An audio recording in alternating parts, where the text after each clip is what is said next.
Como o lutador pode pedir bênçãos pra Deus, fazer uma oração, escutar um hino antes de uma luta e 5, 10 minutos depois ir lá e deixar o adversário inconsciente na frente da família dele? Como essas duas coisas se conectam? Como que a religião, no final das contas, serve como um porto seguro pro lutador antes de uma luta ou até mesmo durante uma luta? Eu sempre tive muita curiosidade em relação a isso, né? A gente vê tantos lutadores brasileiros fazendo isso, a gente vê tantos lutadores russos de vários países tendo essa conexão tão forte com a religião, mas como essas duas coisas se conectam? Eu sempre fiz essa pergunta e até hoje eu não sei a resposta, mas cada vez mais eu consigo entender o motivo da minha pergunta e o motivo de não ter resposta também no final das contas.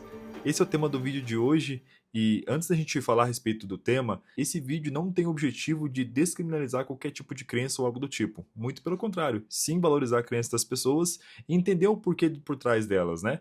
Então, eu não sou nenhum tipo de cientista ou algo do tipo, não sou nenhum tipo de lutador profissional, nem nada similar. Pelo contrário, eu sou uma pessoa que pratica o esporte, que gosta muito e que gosta de trocar em temas que talvez nem todo mundo fala, mas eu acredito que são um tema interessante da gente conversar cada vez mais e abordar e dissertar aí a respeito, beleza? Então bora lá. Ultimamente a gente vem vendo aí vários lutadores com essa conexão com a religião muito forte.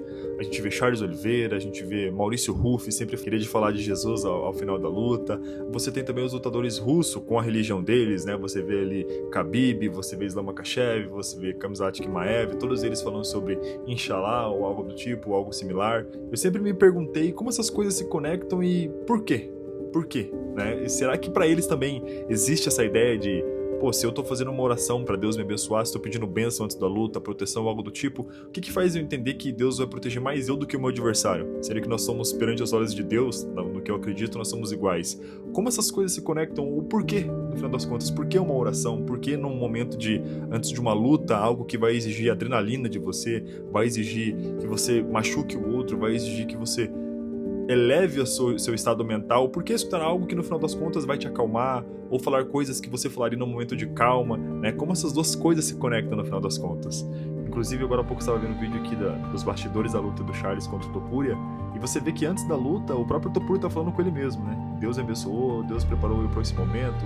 Então, como que tanto o Charles, tanto o Topuria, os dois acreditam exatamente que Deus abençoou os dois, mas um dos dois ali vai ser vitorioso, um dos dois vai ser derrotado, mas o que for vitorioso vai agradecer a Deus, foi Deus que me abençoou, e o que perder vai sair falando que era para ser assim, era o destino, mas Deus tem um plano maior que aquilo. Também existe essa dualidade, querendo ou não, na cabeça do lutador. E muitas das vezes eu me pergunto se o lutador pensa a respeito desse tema, se o lutador pensa que, no final das contas, ele está pedindo bênção ou algo do tipo, para praticar um esporte que é violento com o próximo, algo que talvez a religião dele condena, talvez que a crença dele condena, mas como que ele separa essas duas coisas? Antes de fazer esse vídeo, eu conversei com algumas pessoas a respeito desse tema, conversei com lutadores, conversei com professores de luta também, inclusive vou deixar um relato para vocês aqui de um professor de academia. Ele trouxe um relato bem interessante dele, da visão sobre o que ele pensa, sobre ele sendo um professor de luta e mesmo assim sendo uma pessoa de fé. Acho que é um relato interessante, eu mesmo nunca tinha pensado dessa forma. Olá, meu nome é Josué Santos, eu sou faixa preta de kickbox e pastor presbiteriano. E muitos têm me questionado sobre a legitimidade das artes marciais para o cristão. Bom, esse é um tema que precisamos tratar à luz do sexto mandamento, não matarás. Reconheço que este é um tema denso, que requer uma análise exegética e teológica muito mais profunda do que o tempo nos permite aqui. Contudo, para sermos objetivos, podemos resumir a questão através dos seguintes argumentos. O meu primeiro argumento gira em torno da autodefesa. O sexto mandamento estabelece a preservação da vida como um dever cristão, mas abre exceções para a defesa necessária. Nesse sentido, as artes marciais ou os esportes de combate podem ser compreendidos como um meio de preparo físico e técnico para situações de legítima defesa. A aquisição de habilidades corporais, controle e resposta sob pressão pode capacitar o cristão a agir com responsabilidade na proteção de si mesmo e de terceiros. O meu segundo argumento gira em torno do valor positivo da recreação e da disputa atlética. A Escritura apresenta a recreação e o descanso como respostas legítimas à bondade de Deus na redenção. Dentro dessa perspectiva, a prática esportiva pode ser compreendida como uma forma organizada de recreação. Atividades que envolvem habilidade, esforço físico e interação social encontram lugar legítimo na vida humana desde que ordenadas por princípios como moderação, respeito e domínio próprio. Assim, os esportes de combate, quando enquadrados como competições regulamentadas e orientadas por critérios técnicos, deixam de ser compreendidos como expressões de violência e passam a ser entendidos como práticas atléticas que envolvem disciplina, a participação em uma forma legítima de recreação humana. O meu terceiro argumento está conectado com a analogia do caráter cristão. O apóstolo Paulo ele recorre à figura do atleta para ilustrar aspectos centrais da vida cristã. A linguagem utilizada pelo apóstolo pressupõe um treinamento rigoroso, orientado por um propósito claro e por uma meta que exige constância e renúncia. Essa analogia revela que a Bíblia reconhece o valor da disciplina do corpo quando ela está subordinada a um fim maior. Os esportes de combate, por sua própria natureza, exigem elevado grau de disciplina, controle corporal e resistência. O treinamento constante, a gestão da dor, a capacidade de agir com precisão sob pressão e o desenvolvimento do autocontrole refletem qualidades que encontram correspondência nas virtudes cristãs. Por fim, há uma distinção clara entre agressão pecaminosa e combate com sentido.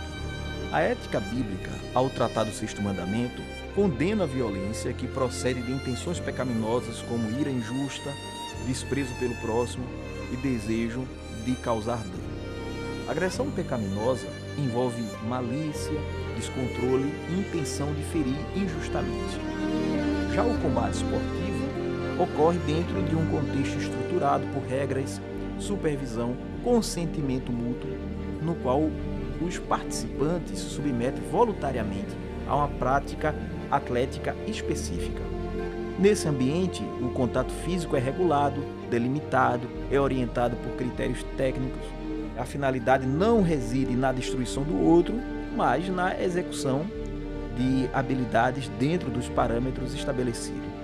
A presença de arbitragem, normas e limites objetivos redefine o significado dos atos físicos. Desse modo, a avaliação moral dos esportes de combate depende da análise dessas categorias. Quando inseridos em um contexto regulamentado, com ausência de intenção maliciosa e respeito mútuo, tais práticas podem ser compreendidas como disputas atléticas. As artes marciais e os esportes de combate, quando praticados dentro dos limites legítimos, como domínio próprio, respeito ao próximo, ausência de intenções pecaminosas, podem ser compatíveis com a ética cristã. A responsabilidade do atleta ou do artista marcial cristão consiste em submeter também essa área da vida ao senhorio de Cristo, buscando refletir o seu caráter em todas as práticas. E antes de você seguir pro vídeo, se inscreva aqui no canal, já deixa sua curtida e também já manda esse vídeo, já compartilha esse vídeo com aquele teu parceiro que gosta de luta, aquele teu parceiro que gosta de uma resenha consciente. E é isso, rapaziada. Se você curtiu o conteúdo também no final, deixa lá o seu comentário, eu quero saber muito a tua opinião a respeito do tema e tamo junto. Então, tenho certeza que eles também devem ficar nessa dualidade, não talvez quanto a gente, porque eles estão num momento totalmente diferente de pressão, de ansiedade. O homem, ele é o único animal que tem consciência plena e pelo fato de ele ter consciência plena, ele sabe que vai morrer. Então, geralmente, quando você sabe que vai morrer, você não consegue simplesmente aceitar que a sua vida vai acabar. Então, você acaba precisando de algum sentido, a sua vida precisa de algum sentido para além de sobreviver. É muito difícil uma pessoa ser conformada com a vida só aqui. Ela sempre imagina uma vida que vai além dessa vida. E eu acredito que a partir disso surge uma motivação da religião. Então, independente de ser cristão, ser católico, ser budista, islamista, umbandista, não importa. O que a gente percebe é que o ser humano, de certa forma, ele é um ser que ele tem uma certa moralidade inata e ele tem uma necessidade de saber o que vai acontecer no futuro. E aí ele precisa acreditar em alguma coisa. Então, ele precisa acreditar que alguém criou o universo, ele precisa acreditar que tem a vida após a morte, ele precisa acreditar que aquele senso de certo ou errado foi colocado no coração dele por alguém, e aí ele acaba envolvendo a religião, né? Essa é a minha interpretação de como a religião chega até o ser humano, né? E aí a gente pode entrar aqui na discussão de se isso é correto, se não é, se existem outras visões em relação a isso também, mas no final das contas, eu acredito que essa é mais ou menos a ideia de como a religião se encaixa no ser humano em si. E a religião, ela é muito importante, porque querendo ou não, o ser humano ele é um ser motivacional. E aí quando a gente vai trabalhar com a parte cerebral, a parte hipotalâmica, que a gente vai trabalhar aí com os mediadores químicos e tal, a gente percebe que muito do estímulo do nosso corpo, ele entra de acordo com os sentimentos que você sente naquela hora. Então, por exemplo, quando você se apaixona por alguém, a paixão não é nada além de serotonina e endorfina misturada no seu cérebro te dando uma sensação de algo bom. Mas não é nada mais que um sentimento transformando em algo físico para você no final das contas, né? É um sentimento tão forte que transforma o seu corpo para você realmente sentir aquilo. E cada vez mais eu começo a entender que os lutadores que têm isso forte, isso é tão forte dentro deles que acaba virando algo físico. Então, essa calmaria antes da tempestade é segurança. Eu demorei muito tempo para conseguir entender como essas duas coisas se conectam e a gente pode falar se faz sentido ou se não faz. E hoje, vendo os lutadores com essa conexão tão forte com a religião, eu acabo deduzindo que, no meu ponto de vista, isso não é nada mais que confiança. Eles acreditam piamente que aquilo, que Deus vai proteger eles, que Deus vai dar uma bênção para eles, que o ser todo-poderoso que eles acreditam está do lado deles, e que isso para eles será algo a mais além da luta, né? E a gente sabe que para esse momento que o lutador vai passar, que ele vai viver ali dentro, tudo que for mais, tudo que ele conseguir mais, que melhorar a performance dele vai ajudar no final das contas, né? E quando o lutador ele tem isso enraizado, que ele realmente acredita que ele tem alguém por ele, que ele tem uma fé em algo que vai sempre defendê-lo, que vai protegê-lo, que vai trazer segurança, isso com certeza diz muito pelo caminho que o lutador passa. Então a gente vê lutadores como Maurício Rufo, Charles do Bronx, muitos outros lutadores que não tiveram uma infância fácil.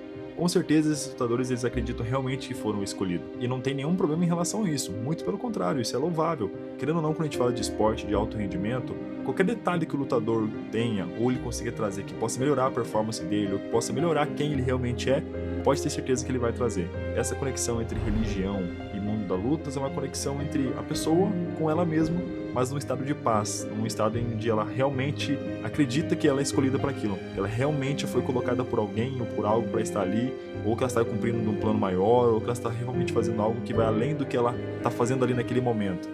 O lutador precisa acreditar que existe um propósito maior além daquela jaula para suportar o sacrifício.